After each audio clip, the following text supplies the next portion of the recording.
kusikiliza, kuepuka maamuzi ya haraka yanayotokana na hisia na shinikizo. Ndio maana nimewapa huu mfano. Ukiwa katika hali ya ukimya, tunajua kwenye familia zetu, kwenye maisha yetu, wakati mwingine kuna ile milipuko au mihemuko ya kufanya maamuzi, lakini kama utakuwa umejenga sala ya ukimya mbele ya Yesu wa Ekaristi, ikakusaidia kukomaa kiroho, ikakusaidia kukomaa kihisia, hauwezi ukafanya maamuzi ya kushtukiza. Ngoja niwape mchapo kidogo. Baadaye mtakuwa na uchaguzi, sio? Najua mtafanya uchaguzi kwa kushinikizana, sio? Alafu mwisho wa siku mtasema kwamba kiongozi afanyi vizuri. Kwani nyinyi hamkujua kwamba afanyi vizuri mwanzo? Si mlikuwa mnajua? Kwa hiyo tunaambiwa tunavyofanya vitu lazima tutafakari kwamba leo na kesho itakuwaje. Kwa hiyo sala ya ukimya hutusaidia kusikiliza. Anayeishi kwa ukimya huwa na uwezo mkubwa wa kutambua mapenzi ya Mungu. Sala mbele ya Ekaristi pia humuimarisha mtu katika utume wake. Na hii sala ya ukimya, baada ya kukaa kimya na Yesu, inatuita kwenda kupeleka ujumbe kwenye familia zetu, kupeleka kazini kwetu, kupeleka shuleni kwetu na katika jamii, kwamba ukimya ndio jambo la pekee ambalo nataka kuambia. Ekaristi Takatifu humfanya Mkristo aweze kufanana na Kristo mwenyewe. Hiyo nimewaambia inapatikana katika Wagalatia sura ya 2 mstari wa 20. Tunafanana naye namna gani?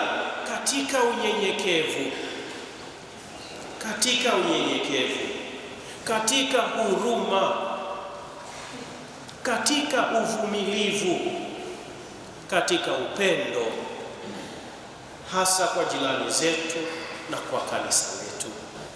Sasa hivi kuna vitu vingi ambavyo vinatembea katika kanisa pia, kwenye jumuiya.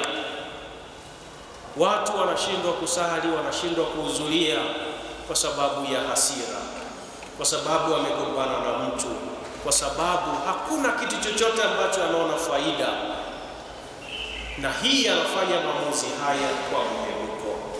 Leo tunaitwa, tunaambiwa tutulie na tumjue Yesu kuwa yeye ni Mungu wetu. Mungu hajifichi katika shida zetu. Mungu yuko pamoja na sisi, na Mungu yuko karibu katikati ya shida zetu na katikati ya safari zetu. Kwa hiyo tumwambie siku zote atutembelee, awe na sisi tuweze kufanana naye. Kwa hiyo katika ukimya huo Yesu anakuwa pamoja na sisi, lakini jueni wazi, ushauri wa kibinadamu hauwezi kuyaondoa maumivu mlionayo. Mali mlizonazo hayawezi kukuponya magonjwa yaliyonayo. Marafiki ulionao hawawezi kukamilisha furaha yako. Yesu ndio jibu sahihi na mtuliza mioyo ya wanadamu, ambaye anapatikana katika Ekaristi. Kwa ukimya wake, bila kuongea kwake, anatugusa kila mmoja. Hivyo tunaitwa kuwa tayari kujigusa sisi wenyewe, kwenda kuzungumza naye. Moja na hayo, marafiki wakitusahau, yeye Mungu hawezi kutusahau. Isaya sura ya 49 mstari wa 15.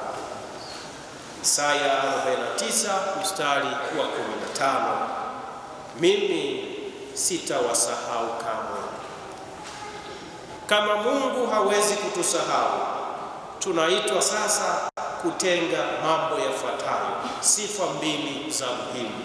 Moja, kutenga muda wa kukaa kimya na kumtafakari Yesu. Kutenga muda na kumtafakari nani? Yesu. Mateso yetu yote tunayopitia, shida zetu zote zinazopitia, zinapata thamani tukiunganisha na mateso ya Yesu Kristo. Yote unayopitia hayawezi kuwa na thamani kama hujayalinganisha na mateso ya Yesu. Dunia hii ambayo ni ya mwendo kasi, mtu tunampima kwa sababu ya anachokitenda, na mtu tunamthamini kwa sababu ya kile alicho nacho. Ukweli ni kwamba, wapendwa, watu hawataweza kusoma Biblia na kumaliza, lakini watasoma maisha yako. Watu wataweza kusikiliza mahubiri ya mapadri Jumapili, lakini wataweza kusimulia juu ya maisha yako. Hivyo tunaitwa kutenga muda kukaa na Yesu, ili kusudi watakachokisimulia waone sura ya Yesu ndani yetu, katika maneno yetu, katika matendo yetu na katika kuzungumza. Pili, jambo la muhimu, ruhusu Yesu akuponye pole pole. Ruhusu Yesu akuponye pole pole. Maumivu mnayo mengi, familia, kwa wazee wenzangu, umri umeenda, unatamani uwe na nguvu zile za ujana. Ajira, wengi pia hawajaolewa, wengi pia wameachika kwa sababu ya tabia.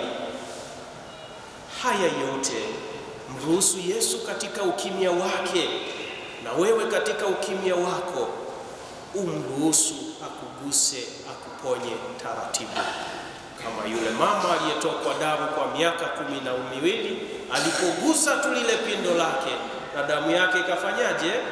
Ikaacha.